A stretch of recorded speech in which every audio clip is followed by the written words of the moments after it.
பிரதமர் தமிழகம் வரும்போது எல்லாமே திமுக எழுப்பக்கூடிய ஒரு மிக முக்கியமான பிரச்சனை எது அப்படின்னா இந்த நிதி தொடர்பானது. இந்த முறையுமே அதே விவகாரத்தை கையில் எடுத்திருக்கிறது திமுக. பிரதமருக்கு முதலமைச்சர் எழுதியிருக்கக்கூடிய கடிதத்திலையுமே நிலுவை நிதியை அளிக்கணும் அப்படின்ற கோரிக்கையை தான் வலியுறுத்தியிருக்காரு. இந்த நிலையில தமிழக அமைச்சர் சேகர் பாபுவும் அதே கருத்தை வலியுறுத்தி தான் பேசியிருக்காரு. அவர் சொன்னது என்ன பார்க்கலாம்.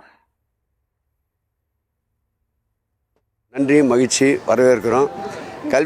கல்விக்காக தர வேண்டிய அந்த நிறுத்தி வைக்கப்பட்டிருக்கிற நிதியை உடனடியாக விடுவிக்க சொல்லுங்கள்.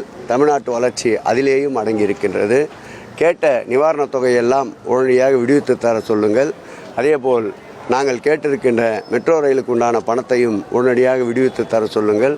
தமிழகத்தில் உரிமையை பாதுகாப்பதற்கு அனைத்து நடவடிக்கைகளையும் எங்கள் முதல்வர் கோரிய கோரிக்கைகள் எல்லாம் நிறைவேற்றி தர சொல்லுங்கள். மகிழ்ச்சி அடைகிறோம். கடந்த ஆட்சியை விட இந்த ஆட்சியில் கோரப்பட்ட நிதிகள் எல்லாம் நிலுவையில் தான் இருக்கின்றன. கொடுக்கப்பட்ட நிதியினுடைய அளவீடு நாம் ஜிஎஸ்டியால் தமிழகத்திலிருந்து மத்திய சர்க்காருக்கு தருகின்ற பணத்தை கணக்கிடும்போது நமக்கு வந்திருக்கின்ற வரவு என்பது மிக குறைவு.